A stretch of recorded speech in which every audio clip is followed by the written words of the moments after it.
All right, Shalom. First and foremost, I want to start by giving the praises, honor, and glory to Yahweh, Bahashem, Yahweh Shai, Bahashem, Racha, Kodash. Double honors to the apostles and the elders of Great Millstone, and Shalom to the elect of the nation of Israel. This is a Ratazah from the Great Millstone GMS Atlanta camp once again. And I had a question that was posed to me concerning Isaiah, the 42nd chapter, and in particular, the second verse. And I answered the brother, but I figured I'd just go ahead and just make a quick video out of it. He had a question about the second verse of this chapter. And I'm going to just go ahead and start at verse, I start at verse 1. All right, you see the title there, God's or the Most High's promise concerning his servant. All right, so without further ado, Isaiah 42:1. This is, behold, my servant whom I uphold, mine elect, in whom my soul delighteth. I have put my spirit upon him. He shall bring forth judgment to the Gentiles. Now, off the rip, we know that this is talking about Yahweh Shai. Now, if I'm not mistaken, you got these bugged out Muslims. I believe it's Isaiah, the 42nd chapter. They believe that when you read through this, somehow they link this to the so-called Prophet Muhammad, which is totally bugged out. All right. I don't know if y'all out there haven't seen some of the videos, but yeah, these Muslims are actually so goddamn bugged out and just straight up delusional. They believe this is talking about some damn Muhammad, man. No, it's talking about Yahweh Shai. All right. It says the Most High put his spirit upon him, and he shall bring forth judgment to the Gentiles. All right, what you're gonna find out, these Gentiles is talking about the Israelite foreigners. All right, and we'll further prove that in the next precept in Matthew chapter 12. So then it goes on to say in verse 2. Here's the point of the question I was asked: He shall not cry nor lift up, nor cause his voice to be heard in the street. All right, so what that basically means is that with Yahweh Shai, that's basically meaning him not wanting to make himself known, him moving in a low-key manner when he was on the earth doing the work and doing all of these miracles. All right, he just stayed lowly. All right, he didn't want to exalt himself or bring too much attention on himself. All right, when the Lord was moving around, you know, he used a level of wisdom, right? When he dealt with the people, when he dealt with certain public affairs, you know, he wasn't trying to be on a level like that. He was just trying to as I mentioned, to stay low. All right. So that's what it basically means when it says he shall not cry nor lift up nor cause his voice to be heard in the street. All right. He wasn't trying to make a name for himself. Is essentially what that means. And I got a couple precepts to go with that. The first one comes to mind, or that goes into that, is Matthew chapter 12, where this verse is quoted. All right, Matthew 12. As you see there, Sabbath questions. He had a dispute with some Pharisees about the Sabbath because he healed Jake on the Sabbath. And I'll just read this account real fast. I'll write the verses in like verse 16, I think. So this is Matthew 12:8. See, this says Lord of the Sabbath. It says, verse 8 says, for the Son of Man is Lord even of the Sabbath day. And when he was departed thence, he went into the synagogue, and behold, there was a man which had his hand withered. And they asked him, saying, is it lawful to heal on the Sabbath days? That they might accuse him. It says, verse 11, and he said unto them, what man shall there be among you that shall have one sheep, and if it fall into a pit on the Sabbath day, will he not lay hold on it and lift it out? How much then is a man better than a sheep?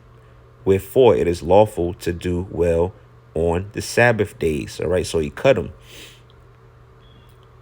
All right, verse 13, it says, then saith he to the man, stretch forth thine hand. And he stretched it forth, and it was restored whole, like as the other.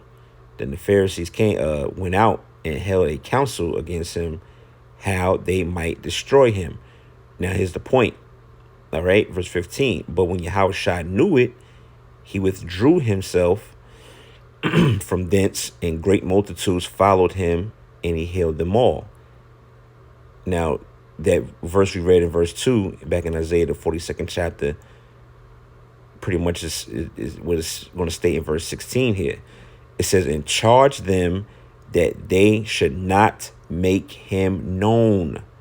See that? So when it says that he would not lift up his voice, nor lift up a cry, or lift himself up, just what it means. All right. He was not trying to be known like that. All right. 16 again, and charge them that they should not make him known, that it might be fulfilled, which was spoken by Isaiah the prophet, saying, behold, my servant, whom I have chosen, my beloved, in whom my soul is well pleased. I will put my spirit upon him, and he shall show judgment to the Gentiles. Right? So it's pretty much quoting Isaiah the 42nd chapter. And then it says, verse 19, he shall not strive nor cry, neither shall any man hear his voice in the streets. All right, so that's what that's talking about. And it says, in a bruised reed shall he not break, and smoking flax shall he not quench, till he send forth judgment unto victory. And then it says, verse 21, and in his name shall the Gentiles trust. Remember earlier I said we're going to further prove that the Gentiles that he's going to bring judgment to is the Israelite foreigners. So this proves it, because only the Israelites are going to trust in the name of Yahweh Shem Yahushai. All right, 21 again, and in his name shall the Gentiles trust. So that's how you know these are talking about Israelites. All right, and that's pretty much it. Let's get another one. It kind of goes into more Philippians, the 2nd chapter. All right, Philippians 2 and starting at 5. It says, let this mind be in you, which is also in Hamashiach Yahushai, whom being, verse 6, who being in the form of the Most High, thought it not robbery to be equal with the Most High. Verse 7, but made himself of no reputation. See that? And took upon him the form of a servant, and was made in the likeness of men. And being found in fashion as a man, he humbled himself and became obedient unto death, even to the death of the cross. So that pretty much, explains it more. All right. So the Lord, he basically humbled himself. All right. He didn't want to be made of, no reputation. Wasn't looking for the glitz and glam and the glory. And no, he just came as a lowly man to just do the work. All right. And, and to drink of his cup. Also, what comes to mind is another precept, and I'll probably leave it on this. I think it's in John the 6th chapter, when the people tried to make him a king, and he fled. All right, St. John 6, and let's see here.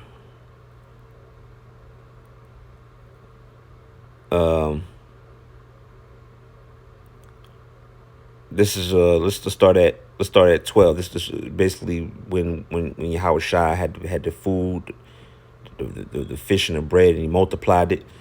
Verse 12, it says, when they were filled, he said unto his disciples, gather up the fragments that remain, that nothing be lost. Therefore they gathered them together and filled 12 baskets with the fragments of the 5 barley loaves, which remained over and above unto them that had eaten.